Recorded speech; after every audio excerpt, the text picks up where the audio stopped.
सब टॉपिक्स हैं वो कवर करने वाले हैं। तो जो पहला टॉपिक होगा वो रहेगा nutrition in plants and then nutrition in animals, introduction to respiration in humans, circulatory system in humans, and your transportation in plants, and the last one but not the least, excretion. तो students, आगे बढ़ने से पहले हम जानना चाहेंगे जो हमारा टॉपिक है लाइफ प्रोसेसेस, ये है क्या, राइट? सो देखिए स्टूडेंट्स, जितने भी ऑर्गेनिजम्स हैं वो हमेशा किसी न किसी तरीके का बेसिक फंक्शन परफॉर्म करते हैं खुद को जीवित रखने के लिए, खुद को अलाइव रखने के लिए, राइट? सो कोई भी बेसिक फंक्शन जो एक लिविंग ऑर्गेनिज्म परफॉर्म करता है अपनी लाइफ को मेंटेन रखने के लिए इस धरती में, इस अर्थ में, which we call it life process. So देखिए, I mentioned here the basic functions perform by the living organisms to maintain their life on this earth are called life process.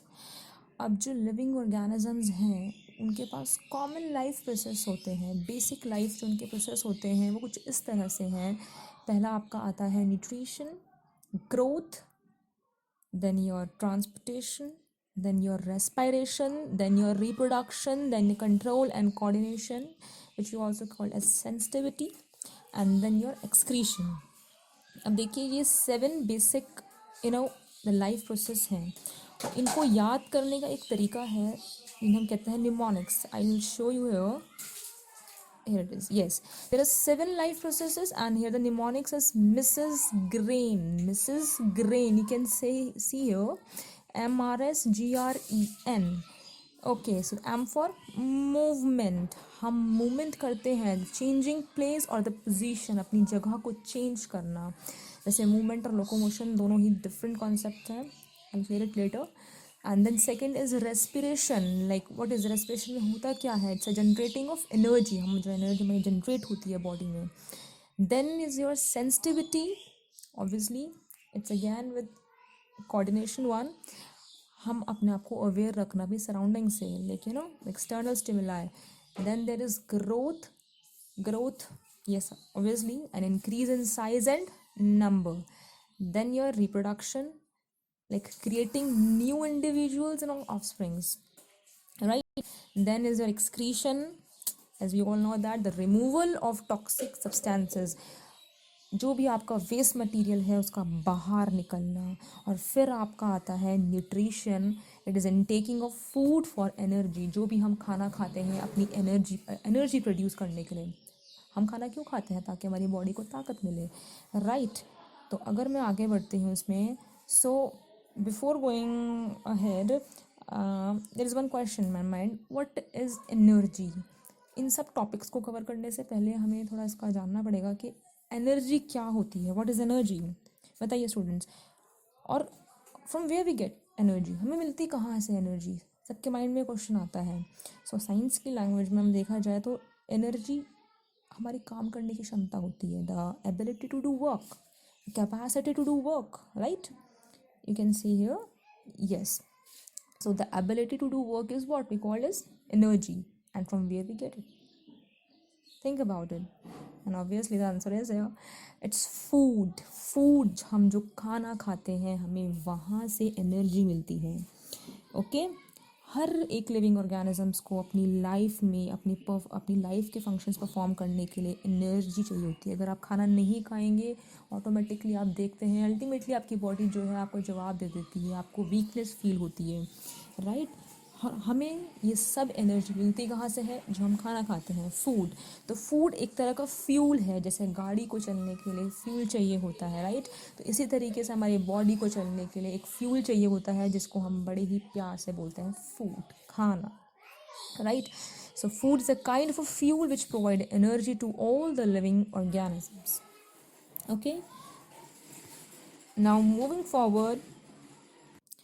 और जब हम ये फूड खाते हैं, लाइक क्योंकि तो humans, अगर कोई भी ऑर्गेनिज्म से फूड का इंटेक करता है तो हम उसको फूड नहीं, हम उसको न्यूट्रिशन बोल देते हैं, right? So what is nutrition? अब हम इसके पहले टॉपिक में आते हैं. तो व्हाट इज़ न्यूट्रिशन? सो ये एक तरह का वो प्रोसेस है जिसमें ऑर्गेनिजम्स जो हैं फूड लेते हैं, उसे यूटिलाइज करते हैं क्या करने के लिए? अपने आप एनर्जी प्राप्त करने के लिए, राइट? किस चीज़ के लिए? अपनी ग्रोथ के लिए, रिपेयर के लिए और मेंटेनेंस के लिए। जो आपके अंदर बॉडी के अंदर जो कॉन्स्टिट्यूएंट्स होते हैं लाइक टिश्यूज़, आपकी जो ऑर्गन्स होती हैं, उनको टाइम टू टाइम जो है भैया न्यूट्रिशन चाहिए होता है वर्क करने के लिए, राइट? तो हमें इस चीज़ के लिए न्यूट्रिशंस चाहिए होता है। सो गाइज न्यूट्रिशंस भी भाई अभी रुका नहीं है, अभी इसके और टाइप्स हैं। तो जो न्यूट्रिशंस होते हैं, they are the mode of nutritions, we can say that mainly there are two types of nutrition, which is first is your autotropic and the second one is your heterotropic, जिसका detail study मैं आपको आगे बताऊंगी। ये chart है, ये आपके थोड़ा सा जो है इजी पड़ेगा। सो न्यूट्रिशन जो आपके दो टाइप्स के होते हैं, ऑटोट्रॉपिक एंड योर हेट्रोट्रॉपिक। जो आपका हेट्रोट्रॉपिक है वो फर्दर डिवाइडेड है सेप्रोट्रॉपिक में, पैरासाइटिक में एंड होलोजोइक न्यूट्रिशन में, right? Now moving forward, so here is autotropic nutrition and your heterotropic nutrition। दोनों में क्या डिफरेंस है, कितनी बार आ जाता है, क्लास 10th है, राइट? तो आपको पता होना चाहिए। जो ऑटोट्रॉपिक है, अगर आप ऑटोट्रॉपिक को देखेंगे तो ऑटो मीन्स होता है सेल्फ और ट्रॉफी का मीन्स होता है न्यूट्रिशन, खुद का सेल्फ न्यूट्रिशन को हम बोलते हैं ऑटोट्रॉपिक न्यूट्रिशन। यस, इसमें क्या होता है, जो आपके ऑर्गेनिजम्स होते हैं वो अपना खाना खुद बनाते हैं सिंपल इनऑर्गेनिक मटेरियल की हेल्प से।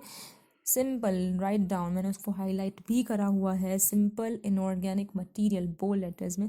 तो आप देख सकते हैं सिंपल इनऑर्गेनिक मटेरियल्स आपके होते हैं carbon dioxide and your water. Okay, now the next one. तो देखिए इसकी प्रॉपर डेफिनेशन ये रहेगी कि जो भी आपके ऑर्गेनिजम्स हैं वो फूड बनाते हैं सिंपल इनऑर्गेनिक मटेरियल से, ठीक है, like carbon dioxide and water. और किसके प्रेजेंस में? It's is very important, in the presence of sunlight और द केमिकल एनर्जी, राइट? सो जाहिर से बात है, अगर ये सनलाइट की हेल्प से बना रहे हैं तो they will definitely have chlorophyll substance. Okay, हम पढ़ेंगे सब। तो इसके अगर मैं एग्जांपल्स की बात करूँ तो ये आपके ग्रीन प्लांट्स, जो ग्रीन प्लांट्स आपके होते हैं स्टूडेंट्स, वो आपके ऑटोट्रॉपिक न्यूट्रिशन शो करते हैं। एक्सेप्शन है, exception is always there. Now the second is your heterotrophic nutrition. Okay fine, तो hetero means others and again trophy means nutritions, other nutritions mean the nutritions obtained from others। ये अपना खाना दूसरों से obtain करते हैं, खुद से नहीं करते हैं, खुद की उससे नहीं करते हैं ये। तो ये वो ऑर्गेनिजम्स होते हैं which cannot make its own food, okay, and the main thing is that depend, highlight the point, they depend on other organisms for its food, for its nutritions। जैसे कि एग्जाम्पल आपको खुद दिमाग में आने लग गया होगा, हम खुद एक क्या है, हाइड्रोट्रॉपिक है। So example animals and the non green plant, जैसे कि ईस्ट आपका होता है, right? So moving forward with the next topic, now we will do the detailed study of heterotropic nutrition। as I told you in the previous slide that the heterotropic nutrition जो है, that it is further divided into 3 more things like nutritions, and here it is। okay, in this slide I have given you pictures also। so there are saprotropic, parasitic and holozoic, right? so see your saprotropic is ये वो organism, इनमें जो organisms होते हैं वो अपना जो खाना है, जो फूड है, वो ऑब्टेन करते हैं from a decaying organic matter. ये जो आपका डिकेइंग ऑर्गेनिक मैटर्स होते हैं ये वहाँ से, like dead plant, like dead जो चीज़ ख़त्म है, इट्स फॉर डिकेइंग। ओके, सो जो आपका सेप्रोट्रॉपिक होता है न्यूट्रिशन, इसमें जो ऑर्गेनिज्म होते हैं ये ऑब्टेन करते हैं अपना फूड डेड प्लांट एनिमल्स में से, या फिर रोटन ब्रेड में से, कोई सड़ी हुई चीज़ें होती हैं, मरी हुई चीज़ें होती हैं, ये वहाँ से करते हैं। कुछ दिमाग में आ रहा है आपके? Yes, decomposers, exactly. Okay, example fungi and some bacteria. Okay, here is now second one is parasitic. So parasitic में क्या होता है, ऑर्गेनिजम्स अपने फूड को ऑब्टेन करते हैं दूसरे की बॉडी में रहकर, पर उसको मारते नहीं हैं, विदाउट किलिंग इट। ओके, और इसमें होता क्या है, ऑर्गेनिज्म जो है दूसरों की बॉडी में रहकर अपने जो फूड है वहाँ ऑब्टेन करते हैं, और उस दूसरे की बॉडी को हम क्या बोलते हैं, इट्स होस्ट। ओके, मैंने यहाँ मेंशन किया हुआ है the other organism is host.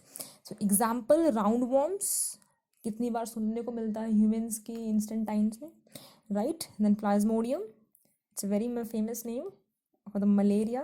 Yes, the malaria disease, then your lice and leeches and etc. Okay, now the third one is holozoic. Holozoic क्या होता है? अगर मैं बात करूँ तो holozoic, the organisms take the complex thing. So here is one thing in this, let me clear you, like holozoic nutrition simply means feeding on solid food. Feedings on solid food, maybe it's a plant product or maybe it's an animal product. Okay, so काफ़ी animals क्या होते हैं, जो humans होते हैं वो solid food लेते हैं अपनी बॉडी में, और उस प्रोसेस को हम बोलते हैं ingestion. Listen to me carefully, this is very important topic, holozoic one, right? तो जो काफ़ी एनिमल्स क्या होते हैं जो वो कॉम्प्लेक्स फूड लेते हैं, सिंपल भाषा में मैं आपको बोलूँ, खाने को सॉलिड की फॉर्म में लेते हैं, राइट? और उस प्रोसेस को, जो intake of the solid food is known as ingestion, right? ये टॉपिक हम डाइजेस्टिव सिस्टम में भी पढ़ने वाले हैं. सो वो फूड बाद में ब्रेक डाउन होता है. Okay, the digestive food broken down into simpler substances and then it is absorb into the cell of the body, right? तो यहाँ I have mention that organisms take the complex और the solid food material by the process of ingestion and the ingested food is then digested and then absorbed into the body cells, right? Okay, fine. अब होता क्या है, कुछ food इसमें undigested भी रह जाता है, अनएब्जॉर्ब्ड भी रह जाता है, जिसको हम वेस्ट मटेरियल बोलते हैं. That material, sorry for that, okay, the waste material जो आपका होता है, हम उसको इजेस्ट कर देते हैं, थ्रो कर देते हैं बॉडी से, लाइक द प्रोसेस जिसको हम एक्सक्रीशन में पढ़ने वाले हैं, और सिंपल भाषा में हम इसको इजेस्टिंग फूड बोलते हैं, राइट? सो ये आपका जाहिर है आपको समझ आ ही गया होगा. हम खुद ह्यूमन बींग्स जो हैं होलोजोइक न्यूट्रिशन को फॉलो करते हैं. सो एग्जांपल है human beings, dogs, cats, tigers, amoeba, fish etcetera. So अब हम आगे बढ़ते हैं क्लास. तो न्यूट्रिशन था हमारा, अपने आपको याद हो तो न्यूट्रिशन इन एनिमल्स, प्लांट्स. सो पहले हम पढ़ने वाले हैं न्यूट्रिशन इन प्लांट्स, राइट? तो न्यूट्रिशन इन प्लांट्स आपका एक बड़े ही खूबसूरत प्रोसेस से होता है. वो आप काफ़ी टाइम से पढ़ते होंगे, बचपन से हम उसे पढ़ते आ रहे हैं साइंस में. And the name of that beautiful name of that thing is photosynthesis. Yes, very important. मैंने यहाँ पे डायग्राम भी बनाया हुआ है, आप इसे कॉपी कर सकते हैं या आप इसकी स्क्रीनशॉट ले सकते हैं students. So what is photosynthesis? तो ये कुछ नहीं होता है, एक तरह से देखा जाए तो ये बहुत कुछ भी है. इसमें होता क्या है, इसमें ग्रीन प्लांट्स आपके जो होते हैं वो अपने लिए खाना बनाते हैं. खाना बनाने की विधि, इनकी जो प्रोसेस होता है, हम उसको फोटोसिंथेसिस बोलेंगे. कैसे, हाउ? सो ये वो प्रोसेस होता है जिसमें आपका जो है ग्रीन प्लांट है, ठीक है, या फिर कोई भी सर्टेन ऑर्गेनिजम्स होते हैं, ये लाइट एनर्जी को लेते हैं और उसको केमिकल एनर्जी में कन्वर्ट कर देते हैं. या आप ये भी बोल सकते हैं दैट ये वो प्रोसेस होता है जिसमें ग्रीन प्लांट अपना खाना बनाते हैं, राइट? ग्रीन प्लांट्स की भाषा में उनके फूड को हम ग्लूकोज बोल देते हैं. तो किसकी प्रेजेंस में?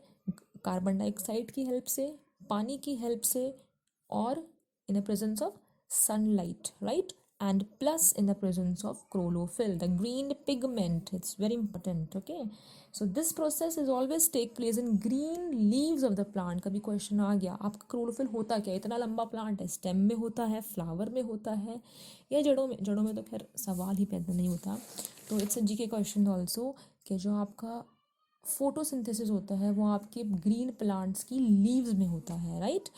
जो इस प्रोसेस में होगा क्या आपका, इस प्रोसेस में जो कार्बन डाइऑक्साइड होती है वो एयर के थ्रू लीव्स के अंदर जाती है, और किसके थ्रू से निकलती है, किसके कहाँ जाती है? वो टाइनी पोर्स, जिसको हम स्टोमेटा बोलते हैं, ये लंग्स की तरह काम करते हैं लीव्स में, लाइक. ओके, सो और इसका जो आउटकम होता है वो क्या होता है? ऑब्वियसली बात है, हम पढ़ते भी आ रहे हैं कि ऑक्सीजन गैस इसमें रिलीज होती है. इसका बड़ा ही एक अच्छा सिग्निफिकेंट थिंग ये होती है कि ऑक्सीजन गैस इसमें रिलीज होती है इस प्रोसेस के द्वारा, और जाहिर सी बात है ह्यूमंस और एनिमल्स उस गैस को लेते हैं, oxygen, which is very important for us. Okay, so moving forward, here I mention in the next slide the synthesis reaction.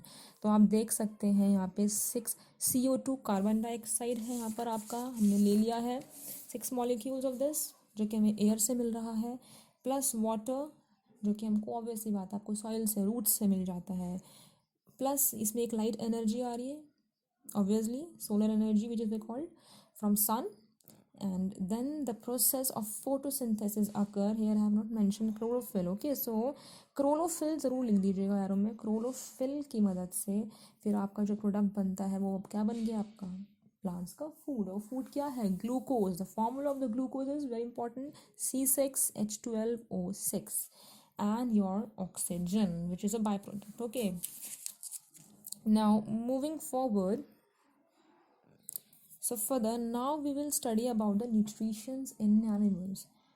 So class, there is certain things here, let me clear you. Yes, so nutritions in animals, so all the animals can be divided into 3 groups. हम animals को 3 group में divide कर सकते हैं उनकी food की habit के basis पे। तो 3 तरह के होते हैं। हमने होलोजोइक पढ़ा था। होलोजोइक आपकी फर्दर, आप ये मान लो सिंपल लैंग्वेज में कि जो आपका होलोजोइक न्यूट्रिशन था उसमें 3 फर्दर हम डिवाइड कर देंगे। वो आपका होता है herbivores, carnivores and omnivores, right. वैसे ये बहुत बेसिक ही टॉपिक आ चुका है यहाँ पर, बट क्योंकि ये सिलेबस में है तो मुझे ये कवर करना होगा। So what is herbivores? Herbivores वो एनिमल्स होते हैं जो कि प्लांट्स को ईट करते हैं, which only eat plants, like okay example your cow, goat, deer etcetera. Now the carnivores, carnivores are those animals which only eat flesh, जो खाली आपका जो है फ्लैश वगैरह खाते हैं, like lion, tiger, snake, etc. Right? Now next is your omnivores. These are those animals which eat both the plant and the animals. जो plant भी खाते हैं, जो plant भी intake कर लेते हैं, and animals also. तो कुछ दिमाग में आ रहा है? Yes, हम खुद ही हैं वो नमूने। So example, human beings, sparrows, crow, etc. Okay, so moving forward with this, तो स्टूडेंट्स आज के लिए इतना ही। आगे जो हम नेक्स्ट टॉपिक कवर करेंगे वो हमारा है the digestive system in humans. बहुत ही इंटरेस्टिंग टॉपिक है, बहुत ही ज़्यादा इंटरेस्टिंग टॉपिक है। तो बिल्कुल ये टॉपिक हम कवर करेंगे अपनी नेक्स्ट वीडियो में। सो अभी ये वीडियो एंड नहीं हुई है, मैंने आपके लिए कुछ क्वेश्चंस रखे हैं। तो आपका आज का होमवर्क ये है कि आप ये 2-3 क्वेश्चंस हैं, 2-3 तो नहीं है शायद, आपको इसके आंसर्स फाइंड आउट करने हैं। तो आप मुझे कमेंट सेक्शन बॉक्स के नीचे जो है इनके आंसर्स जो है लिख के दे सकते हैं, ताकि मुझे पता लगे कि आपको मेरा पढ़ाया हुआ कितना समझ आया है, राइट। तो देख सकते हैं ये क्वेश्चंस मैंने यहाँ पे नेक्स्ट स्लाइड में लिख दिए हैं। सो आप इसकी स्क्रीनशॉट ले लीजिए and try to solve it. Okay, you can use nets and all, but आप ट्राई करिएगा कि आप ये खुद से सॉल्व कर सकें, right. Till then, study hard, stay home, stay safe.